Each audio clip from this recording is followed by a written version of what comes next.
Salam alaikum. Vous êtes sur Déconstruisons les préjugés, une émission proposée par Havre de Savoir. Premier épisode d'une longue série, on l'espère, qui tentera d'apporter des éclaircissements sur des sujets qui préoccupent les jeunes et les moins jeunes. Aujourd'hui, le sujet, c'est la musique. Et on reçoit Cheikh Monsef Zenati pour en parler. Qui est Monsef Zenati? Il est diplômé en sciences islamiques, professeur à l'IESH de Château-Chinon, Institut de formation des imams d'Europe, et auteur d'une dizaine d'ouvrages autour de la compréhension de l'islam. Sans plus attendre, salam alaikum, Monsef. Alaikum salam wa rahmatullahi wa barakatuh. Alors, comme un bon millier de personnes sur le net, j'ai visionné la vidéo qui s'intitule, sur la chaîne d'Havre de Savoir, Tout comprendre ou tout savoir sur la musique en islam. Ma première question, qui ne paraît pas si évidente que ça en réalité, pourquoi cette vidéo? Alors, Bismillah, alhamdulillah, salatu wassalam ala rasulillah wa ala alihi wa sahbihi wa wala. Alors pourquoi cette vidéo? Tout simplement, alors c'est vrai qu'on pourrait se dire, mais il y a d'autres sujets plus importants, pourquoi se focaliser sur la question de la musique en particulier? C'est vrai que ce n'est pas une question fondamentale, hein, mais elle prend de l'importance lorsqu'on voit que la question de la musique devient le trait distinctif entre le bon musulman et le mauvais musulman. Le bon musulman, c'est celui qui ne l'écoute pas, celui qui dit que c'est haram. Le mauvais musulman, c'est celui qui dit que c'est halal ou qui l'écoute. Voir la différence entre le musulman même et le non-musulman. Donc ça prend une telle ampleur qu'il fallait quand même relativiser cette question-là pour dire que tout d'abord, ce n'est pas une question fondamentale. Il y a divergence à ce sujet-là. Il faut reconnaître qu'il y a divergence à ce sujet-là et que on n'a pas le droit de mettre au même niveau un interdit haram, un interdit catégorique et un interdit qui soulève une divergence. Et malheureusement, pour certains, ils tombent dans cette confusion et pour eux, donc, ils se comportent avec l'interdit qui soulève une divergence comme si c'était un interdit catégorique. Et donc là, ça devient grave et il fallait quand même apporter certains éclaircissements à ce sujet. Alors, de façon très directe, Monsef, y a-t-il quelque chose dans le Coran, un texte, qui vient interdire la musique? Dans le Coran, effectivement, il n'y a aucun verset qui interdit d'une manière catégorique et indiscutable la musique. Et d'ailleurs, une chose très importante, il faut savoir que pour dire que quelque chose est haram, il faut un texte catégorique sur le plan authenticité et sur le plan de la signification. Or, dans le Coran, il n'y a aucun verset qui interdit explicitement, catégoriquement, d'une manière indiscutable, la musique. On parle tout de même de deux versets qui viennent dans ce sens. En tout cas, les détracteurs de la musique, ceux qui se l'interdisent et qui l'interdisent pour autrui, parlent souvent de deux versets. Oui, effectivement. Alors le premier, c'est dans Surat Luqman. بعد أعوذ بالله من الشيطان الرجيم ومن الناس من يشري لهو الحديث ليضل عن سبيل الله بغير علم ويتخذها هزوا. Il y a parmi les gens ceux qui achètent des plaisants discours pour égarer du chemin d'Allah Azza wa Jalla sans science et les prennent pour raillerie. Alors, certains ont dit que lahou al-hadith, les plaisants discours, c'est al-ghina, comme disait Ibn Mas'ud, le compagnon, et d'autres compagnons. Ibn Mas'ud jurait qu'il s'agit d'al-ghina, c'est-à-dire le chant. Alors, déjà, si on prend cette explication-là, le chant, donc ce n'est pas limité à la musique, mais tout chant, même sans instrument. Donc, même ce qu'on appelle le nashid al-islam, les chants islamiques. Donc, si on prend ça, on interdit tout. Supposons qu'il parle que de la musique, donc c'est une interprétation qui n'est pas infaillible, de personnes qui ne sont pas infaillibles. Or, il n'y a que le hadith du prophète sallallahu alayhi wa sallam qui est un argument en soi. Deuxièmement, lahou al-hadith, discours plaisant si on veut dire, lahou al-hadith, ça a un sens général. Or, dans les fondements du droit, on sait que les paroles de compagnons ne peuvent pas limiter la portée générale d'un verset ou d'un hadith. Voilà, ça, c'est très important. Ça, d'ailleurs, je vous renvoie à la première vidéo qui est très complète, qui dure 1h30, et tous ces détails-là sont disponibles dans cette vidéo. Non, mais effectivement. Et autre chose, c'est qu'il y a eu d'autres explications, notamment lorsque on lit le verset juste d'après qui explique, il va toujours dans le même sens, il dit وَإِذَا تُتْلَى عَلَيْهِ آيَاتُنَا وَلَّى مُسْتَكْبِرًا كَأَنْ لَمْ يَسْمَعْهَا كَأَنَّ فِي أُذُنَيْهِ وَقْرًا. Il dit, et lorsqu'on lui récite nos versets, il s'en détourne avec arrogance, avec orgueil, comme s'il ne les a jamais entendus et comme s'il y avait un poids dans ses oreilles. Or, ici, ça c'est un comportement d'incroyant, et c'est pour cela que le Tabiri, disciple de compagnon, Ibn Zayd, comme le rapporte le Qurtubi dans son exégète, il dit que ça, il s'agit d'incroyants et non pas de musulmans. Donc il y a d'autres explications. Et à supposer que c'est al-ghina et la musique, donc ce n'est pas l'ahou al-hadith en soi qui est interdit, mais qu'est-ce qu'on en fait? Parce que là, le verset nous dit liyudilla an sabilillah, afin d'égarer les gens du chemin d'Allah Azza wa Jalla. Donc peu importe l'ahou al-hadith, c'est quoi? Donc, et d'ailleurs, Ibn Hazm, dans le Muhalla, donc il répond à cela et dit que notamment on peut même égarer même avec les paroles d'Allah Azza wa Jalla, le Coran, si on a une mauvaise intention. Et Abu Hamd al-Ghazali, rahimahullah, dans l'Ihya, il confirme ce qu'a dit Ibn Hazm en donnant un exemple concret. Il dit qu'il y avait un hypocrite qui, dans la prière, il ne récitait que les versets de la sourate Abasa wa Tawalla, dans lequel Allah Azza wa Jalla reprend le prophète sallallahu alayhi wa sallam. Il ne récitait que cette sourate-là, au point que Omar radhiyallahu anhu voulait l'exécuter à cause de cela. Donc, ce verset-là, finalement, donc, n'interdit pas d'une manière catégorique, c'est discutable. Et on sait que dans les fondements du droit, il y a une règle qui dit que tout argument qui est discutable ne peut plus servir d'argument. Le deuxième verset, celui qui évoque l'excitation par la voix. Qu'en est-il de ce verset? C'est un verset dans Sourate Al-Isra. Donc excite par ta voix, hein, ceux que tu pourras parmi eux. Alors ici, il y a, en fait, c'est bisautik. Ça veut dire quoi, sautik, ta voix? Alors effectivement, il y a parmi les purs prédécesseurs comme Mujahid et Al-Dhaha qui disent qu'il s'agit des instruments avant. Mais d'ailleurs, donc c'est, comme j'ai dit tout à l'heure, des explications de gens qui ne sont pas infaillibles.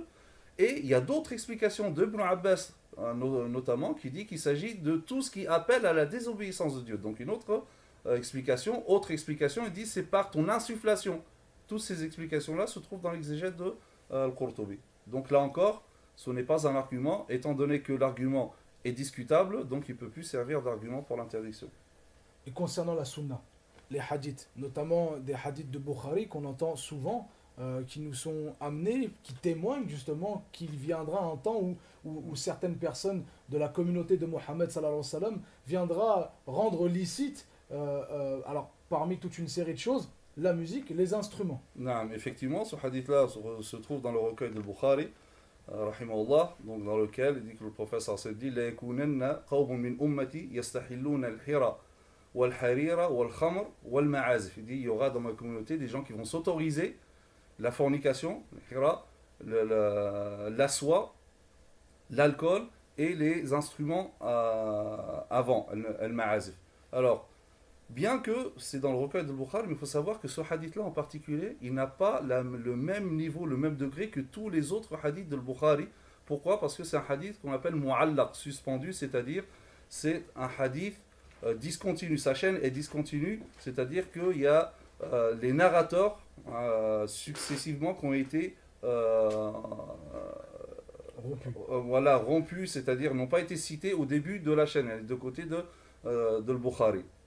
Et donc ce hadith-là, les savants ils ont divergé. Est-ce qu'on lui donne le statut d'un hadith continu ou discontinu? Donc c'est pour ça que ce hadith-là, il est très discutable par rapport à cela. Donc c'est pas parce qu'il est dans le Bukhari qu'il a le même niveau que tous les autres hadiths de Bukhari que le Bukhari a cité selon la chaîne. Et d'ailleurs, le Bukhari lui-même, où il cite ce verset-là, il n'y a aucun chapitre qui parle d'interdiction de la musique. Il le cite uniquement dans le chapitre des boissons. Il dit « Babu Maja'a » donc le chapitre de tout ce qui a été relaté concernant ceux qui donnent à l'alcool un autre nom, qui n'est pas son nom. Et donc on voit bien ici que là il n'a même pas parlé de la musique, il n'y a même pas un chapitre d'interdiction de la musique. Et d'autres hadiths qui vont dans ce sens-là, ils ne sont pas authentiques. Et d'ailleurs, à supposer même que c'est authentique, il faut savoir deux choses. Tous les hadiths qui parlent de l'avenir, comme on voit des hadiths qui parlent des signes de l'heure, que le meurtre, la fornication, la consommation de l'alcool vont se répandre, etc. Le texte en soi, ce n'est pas un argument pour interdire ces choses que le texte mentionne. Mais forcément, il y a d'autres textes qui interdisent ces choses-là initialement. Donc c'est pareil par rapport ici à un autre cas, parce qu'il parle de, ça c'est l'ikhbar et pas l'insha. Donc il est en train de parler d'une information qui va venir plus tard, dans l'avenir. Et à supposer encore qu'il soit authentique, donc le hadith ici, il ne parle pas du statut de chaque élément, mais il parle d'un environnement. Parce qu'effectivement, à l'époque, et malheureusement dans plusieurs cas de nos jours, les séances de musique, c'est lié à l'alcool, aux chanteuses. Dans l'autre version, c'est le qaynat ou bien le qiyan, les chanteuses, les danseuses, il y a le khamr de l'alcool. Donc c'est tout un contexte. Alors qu'en est-il, Monsef? Comment tu expliques que l'avis le plus répandu soit celui justement qui interdise la musique? Comment expliquer le fait que les détracteurs de cet avis, de l'avis qu'on est en train de développer aujourd'hui, soit le plus répandu sur le net, dans les gens que l'on puisse rencontrer, chez les jeunes de façon générale? Alors, pourquoi? Parce que déjà, malheureusement, donc les jeunes, le seul accès qu'ils ont à la science, c'est Internet. Et c'est les avis qui circulent le plus sur Internet, mais ça ne veut pas dire que eux, c'est les avis les plus répandus dans la communauté musulmane. Et c'est les avis qui font plus de bruit aussi. C'est des avis aussi qui tentent toujours à culpabiliser l'autre, hein, et à faire croire que c'est la seule vérité. Et d'ailleurs, hein, parfois, on entend des vidéos, dès le départ, elle te dit, si tu cherches la vérité, tu vas être convaincu, si tu ne cherches pas, tu ne vas pas être convaincu. Donc c'est cette manipulation. Voilà, c'est une prise d'otage, une manipulation, hein, qui reflète une malhonnêteté intellectuelle. Parce que finalement, cet avis-là, contrairement à ce qu'on croit, il ne représente pas la majorité. Et d'ailleurs, pendant toute l'histoire du monde musulman, il y a toujours eu de la musique. À commencer même du temps des compagnons, et comme je dis dans la vidéo, des compagnons comme Abdullah ibn Zubayr qui écoutaient l'oud, donc un instrument à cordes. Il y a aussi Abdullah ibn Ja'far, le compagnon, le fils de Ja'far ibn Abi Talib, Muawiyah, Amr ibn al-As, parmi les tabi'in, beaucoup qui ont écouté de la musique. Alors jusqu'ici, on a parlé de la musique qui s'écoute, mais peu de la musique qui se pratique. Alors est-il autorisé à en faire son métier? Est-il possible pour un musulman d'avoir une activité artistique à plein temps? Oui, bien alors, par rapport à cette question-là, mais juste pour revenir Sur la par précédente? rapport à la précédente, juste pour conclure par rapport à ce caractère licite de la musique d'une manière générale. À la musique, on parle de la musique en soi, pas ce qu'on fait de la musique. Le hadith du prophète sallam, lorsque Abu Musa al-Ash'ari récite le Coran devant le prophète sallam, qui est rapporté dans le Bukhari Muslim, et pour le féliciter, il lui dit Outita mizmaran min mazamiri ali Daoud. Il dit on t'a donné, Allah t'a donné un mizmar. Un mizmar, c'est le genre de flûte parmi les flûtes de Daoud, de la famille de Daoud alayhi salam. Comment le prophète sallam aurait comparé la belle voix de Abu Musa al-Ash'ari à quelque chose d'interdit? C'est pas logique. S'il l'a comparé, il compare à quelque chose de licite. On ne compare pas par rapport à quelque chose de. Je dis pas oui, tu étais fort comme un porc. Hein, c'est toujours pas. Donc, C'est par bon rapport comme de l'alcool. voilà, Pour reprendre voilà, ce que tu dis dans la exactement. vidéo. Aywa. Par rapport Par à. rapport au métier, parce que j'ai Voilà. beaucoup de confrères aussi qui me disent, enfin, qui se sont interdits pour eux-mêmes la musique, Mhm. qui ont arrêté ce métier-là parce qu'ils ne trouvaient pas un équilibre entre pratique artistique et pratique religieuse. Parce que la plupart des avis auxquels ils se référaient étaient la plupart du temps des avis qui pénalisaient la musique. D'accord. Alors, ici, il y a deux choses. Soit la personne se dit, bah, il n'a pas trouvé, comme tu as dit, d'équilibre, mais juste parce qu'il n'a pas trouvé cet équilibre, parce que le milieu de la musique, ça peut être dangereux lorsqu'on est mal entouré, etc. Donc lui, pour se préserver, il se dit, moi, j'arrête, ça c'est une chose. Mais après, s'il dit, parce que c'est interdit, là, ça devient discutable. Et parce que la musique, la chanson, ou d'une manière générale, yani, ça peut être un moyen aussi de transmettre un message. ça peut un moyen de da'wah. Da'wah, donc, a plusieurs moyens. Et ça peut être un moyen. Et surtout, si quelqu'un excelle dans ce domaine-là, quand on peut exceller dans d'autres domaines, donc celui qui était peut-être loin de l'islam ou non musulman avant, et ensuite il revient à l'islam, il doit utiliser ce don. Hein, parce que si un don qui est mal placé, c'est un défaut. Mais lorsqu'il est bien placé, c'est une qualité. Comme disait le professeur Hassan, le meilleur d'entre vous pendant l'islam, c'est le meilleur d'entre vous avant l'islam, si en plus il a bien compris. Donc au lieu d'effacer, d'opprimer ce don, au contraire, il faut le développer et faire en sorte qu'il soit au service de da'wah de l'islam, d'Allah Azza wa Jalla, de passer les bons messages auprès de la jeunesse. Maintenant, le fait d'en faire un métier, la règle dit que ihtiraful mubah, mubah. C'est-à-dire faire de quelque chose de licite son métier, c'est aussi licite, étant donné que l'objet du métier, il est licite. Donc en faire son métier est licite, donc il n'y a rien qui l'interdit. Monsef, merci. On arrive à la fin de l'émission. Merci de nous avoir suivis. Chers internautes, respectons-nous avant tout. C'est un sujet à divergence et la divergence nécessite avant tout beaucoup de respect. Je vous donne rendez-vous pour le 2e épisode. En attendant, méfions-nous de ce que nous pensons savoir. Salam alaikum. Quand même, on parle de musique, on parle de la possibilité de faire de la musique, peut-être même d'en faire son métier. Il y a quand même des contextes où je vois que la musique, c'est l'outil justement de la dépravation. C'est dans des endroits où est-ce qu'on consomme de l'alcool à se faire tourner la tête, où est-ce qu'il y a des bagarres, etc. Il y a quand même, je suppose, un contexte à respecter.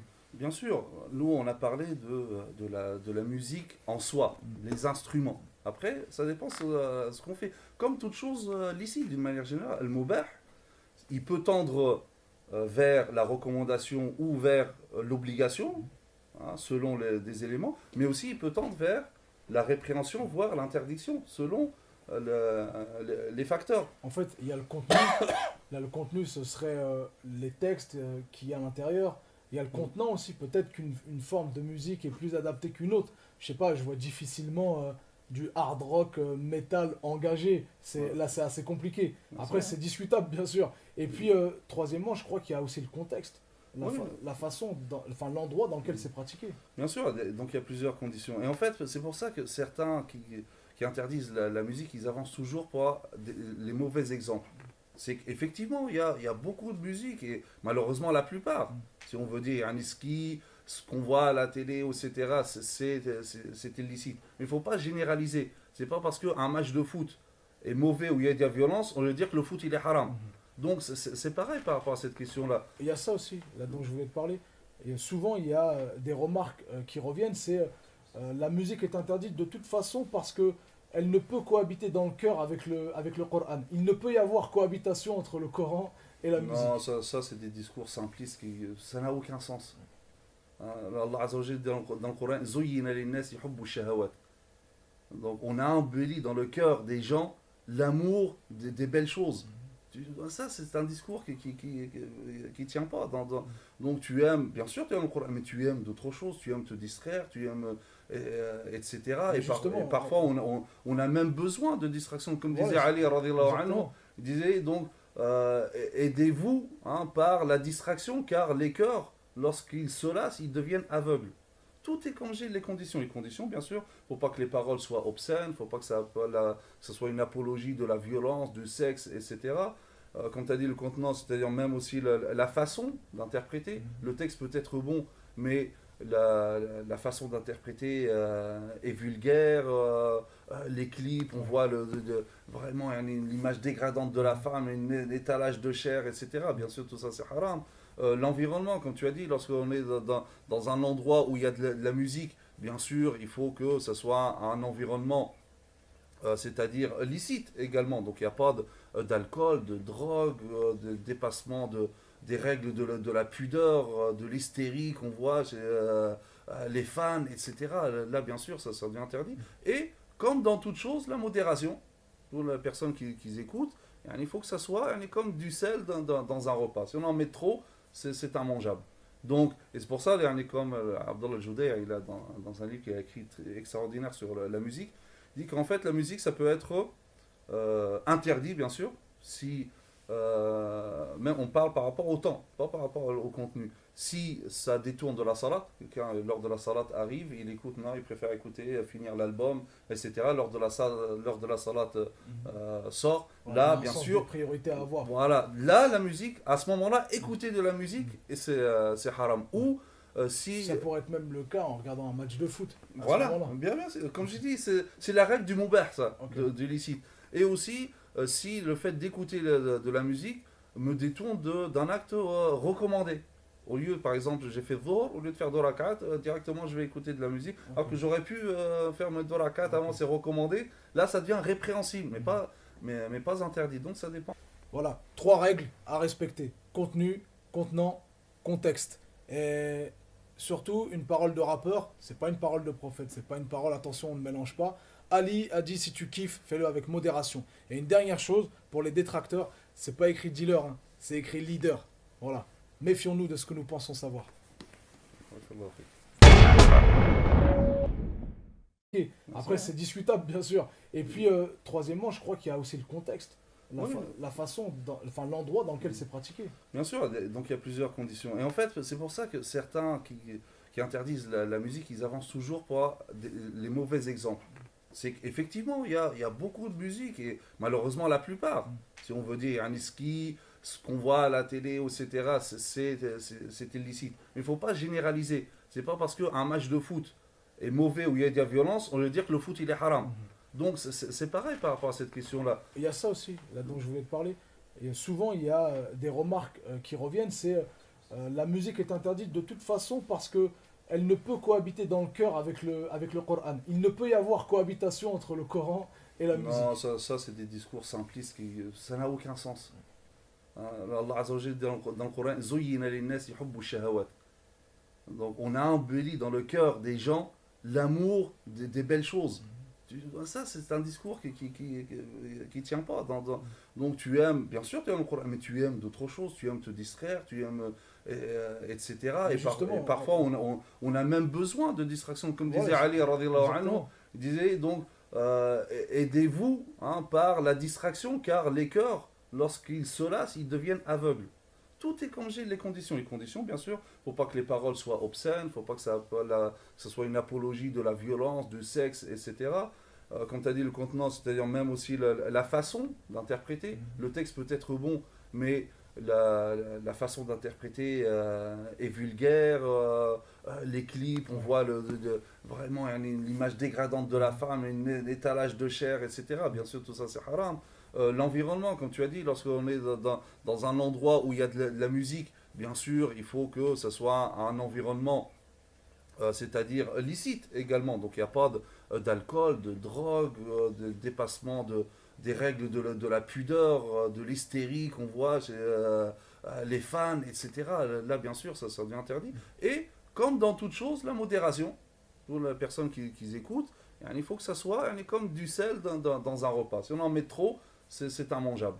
Donc, et c'est pour ça, comme Abdallah Al-Joudaya, il a dans un livre qu'il a écrit extraordinaire sur la musique, il dit qu'en fait la musique ça peut être interdit bien sûr, si, mais on parle par rapport au temps, pas par rapport au contenu. Si ça détourne de la salat, quelqu'un lors de la salat arrive, il écoute, non, il préfère écouter, finir l'album, etc. Lors de la salat sort, Ouais, il y là a un bien sens sûr, de priorité à avoir. voilà, là la musique, à ce moment-là, écouter de la musique, et c'est haram. Ou si. Ça pourrait être même le cas en regardant un match de foot. À ce Voilà, moment-là. bien, comme je dis, c'est la règle du mubah, ça, Ok. du licite. Et aussi, si le fait, il parle d'interdiction de la musique. Il le cite uniquement dans le chapitre des boissons.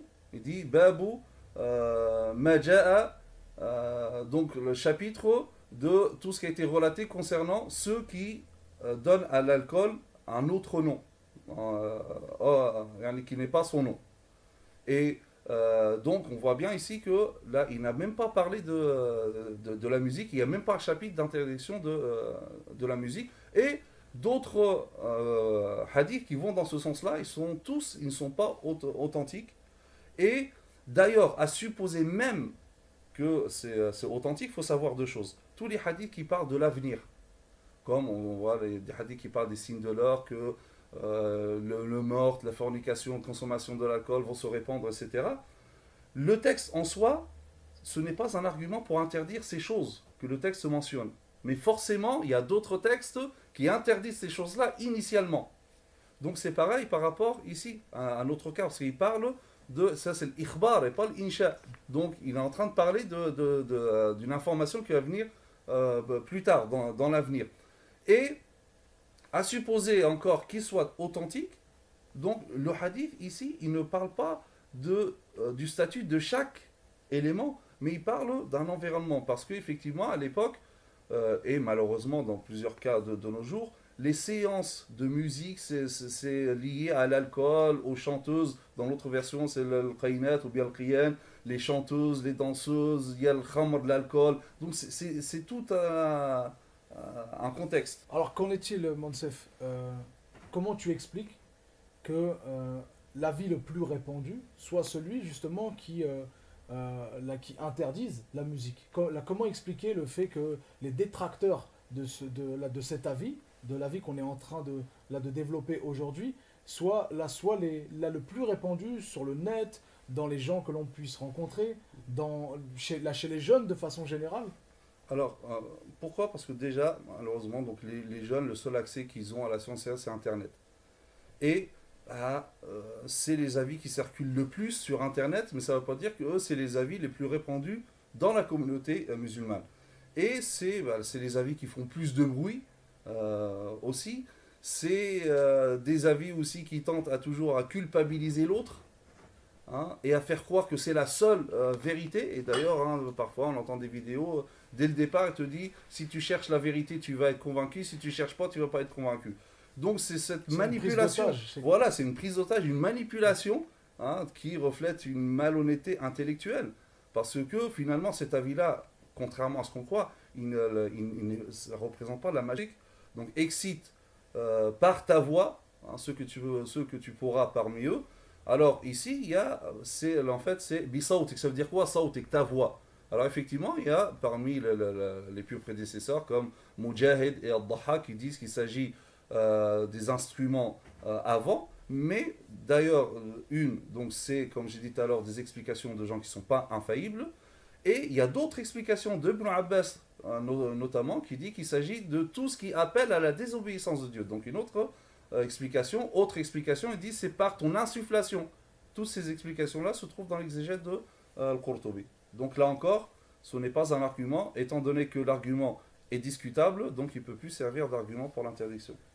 Et concernant la sunna, les hadiths, notamment des hadiths de Bukhari qu'on entend souvent, qui nous sont amenés, qui témoignent justement qu'il viendra un temps où certaines personnes de la communauté de Mohammed sallallahu alayhi wa sallam viendra rendre licite, alors parmi toute une série de choses, la musique, les instruments. Non, effectivement, ce hadith-là se trouve dans le recueil de Bukhari, rahimahullah, donc dans lequel il dit que le professeur s'est dit La yakunanna qawmun min ummati yastahilluna al-hira wal-harira wal-khamr wal-ma'azif. Il dit il y aura dans ma communauté des gens qui vont s'autoriser la fornication, la soie, l'alcool et les instruments avant, al-ma'azif. Alors, bien que c'est dans le recueil de Bukhari, mais il faut savoir que ce hadith-là en particulier, il n'a pas le même niveau, le même degré que tous les autres hadiths de Bukhari. Pourquoi? Parce que c'est un hadith qu'on appelle mu'allaq, suspendu, c'est-à-dire c'est un hadith discontinu. Sa chaîne est discontinue, c'est-à-dire qu'il y a les narrateurs successivement qui ont été rompus, c'est-à-dire n'ont pas été cités au début de la chaîne, de côté de le Bukhari. Et donc ce hadith-là, les savants ils ont divergé. Est-ce qu'on lui donne le statut d'un hadith continu ou discontinu? Donc c'est pour ça que ce hadith-là il est très discutable par rapport à cela. Donc c'est pas parce qu'il est dans le Bukhari qu'il a le même niveau que tous les autres hadiths de Bukhari que le Bukhari a cité selon la chaîne. Et d'ailleurs, le Bukhari lui-même, où il cite ce verset-là, il n'y a aucun chapitre qui parle d'interdiction de la musique. Il le cite uniquement dans le chapitre des boissons. Il dit Babu Maja'a donc le chapitre de tout ce qui a été relaté concernant ceux qui donnent à l'alcool un autre nom, qui n'est pas son nom. Et donc on voit bien ici que là il n'a même pas parlé de la musique, il n'y a même pas un chapitre d'interdiction de la musique. Et d'autres, faire de quelque chose de licite son métier, c'est aussi licite, étant donné que l'objet du métier il est licite. Donc en faire son métier est licite, donc il n'y a rien qui l'interdit. Monsef, merci. On arrive à la fin de l'émission. Merci de nous avoir suivis. Chers internautes, respectons-nous avant tout. C'est un sujet à divergence et la divergence nécessite avant tout beaucoup de respect. Je vous donne rendez-vous pour le deuxième épisode. En attendant, méfions-nous de ce que nous pensons savoir. Salam alaikum. Quand même, on parle de musique, on parle de la possibilité de faire de la musique, peut-être même d'en faire son métier. Il y a quand même des contextes où je vois que la musique, c'est l'outil justement de la dépravation. C'est dans des endroits où est-ce qu'on consomme de l'alcool à se faire tourner la tête, où est-ce qu'il y a des bagarres, etc. Il y a quand même, je suppose, un contexte à respecter. Bien sûr, nous on a parlé de la musique en soi, les instruments. Après, ça dépend de ce qu'on fait. Comme toute chose licite, d'une manière générale, le mubah, il peut tendre vers la recommandation ou vers l'obligation, hein, selon des éléments, mais aussi il peut tendre vers la répréhension, voire l'interdiction, selon les facteurs. En fait, il y a le contenu. Là, le contenu, ce serait les textes qu'il y a à l'intérieur. Il y a le contenant aussi. Peut-être qu'une forme de musique est plus adaptée qu'une autre. Je sais pas, je vois difficilement du hard rock metal engagé. Là, c'est assez compliqué. Après, c'est discutable, bien sûr. Et puis, troisièmement, je crois qu'il y a aussi le contexte. La façon, l'endroit dans lequel c'est pratiqué. Bien sûr, donc il y a plusieurs conditions. Et en fait, c'est pour ça que certains qui interdisent la musique, ils avancent toujours pour les mauvais exemples.